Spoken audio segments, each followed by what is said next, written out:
کبھی آپ نے قیدیوں کی ملاقات دیکھی ہے؟ قیدیوں کے ساتھ جب ان کے گھر والوں کی ملاقات ہوتی ہے، آپ کو کبھی کسی ایسے علاقے میں جانے کا اتفاق ہوا؟ جیسے مجھے فیصل آباد ڈسٹرکٹ جیل میں جانے کا اتفاق ہوا کہ وہاں پر ان کی سوشل ویلفیئر کی جو آفیسر تھیں، انہوں نے کہا کہ قیدیوں کو درس دے دیں، اور ریلی میری زندگی کا وہ خوبصورت ترین وقت تھا جو میں نے جیل میں ان قیدی خواتین کے درمیان گزارا، کیونکہ حقیقت کی معرفت ملی۔ یوں تو ہم نے سورہ دہر بہت دفعہ پڑھی، لیکن قیدیوں کے درمیان جب اس سورت کو پڑھا، ریلی قرآن سمجھ ہی اس وقت آیا، جہنم کی قید کا مفہوم سمجھ ہی تب آیا۔ نہ میرے آنسو رکتے تھے، نہ قیدی خواتین کے رکتے تھے، بیچ میں اللہ کا کلام تھا،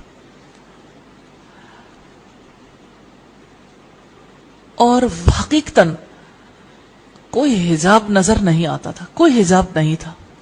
اس کلام کی حقیقت کو سمجھنے کا موقع ملا۔ اس دوران قیدیوں سے ملاقات کے مناظر بھی دیکھے، وہ تڑپ، وہ بلکنا، وہ گھر والوں کا ضروریات کی چیزیں لے کر آنا، قیدیوں کے اندر اپنے پیاروں کو دیکھنے کی وہ جو عجیب تڑپ تھی، کیونکہ باہر آزاد رہنے والے تو بہت سوں کو دیکھتے ہیں،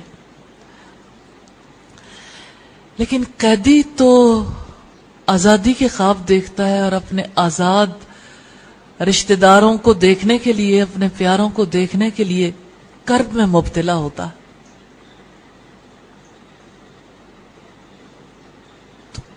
قیدی کی کیفیت کو کوئی آزاد شخص نہیں سمجھ سکتا، الا یہ کہ آپ اپنے تصور سے اس کیفیت تک پہنچیں، اور وہ بھی دیکھنے پرکھنے کے بعد، ان سے ملاقاتوں کے بعد، ان کی کیفیات کو جاننے کے بعد۔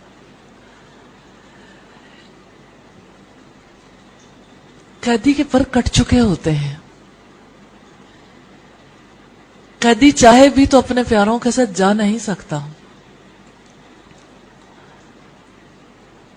لوگوں، ہم بھی تو قیدی ہیں، ہماری روح بھی تو قید ہے، ہم بھی تو غلام ہیں، پھر ہمارے اندر وہ ملاقات، وہ تڑپ پیدا کیوں نہیں کرتی؟ وجہ تو یہی ہے نا، اس ملاقات کے موقع پر وہ شعور نہیں ہوتا۔ اپنے مولا سے دعا ہے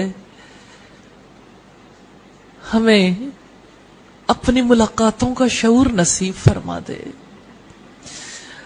ہمارے دلوں کو اپنی محبت سے بھر دے، اور غیر اللہ کی ہر محبت سے ہمیں آزاد کر دے۔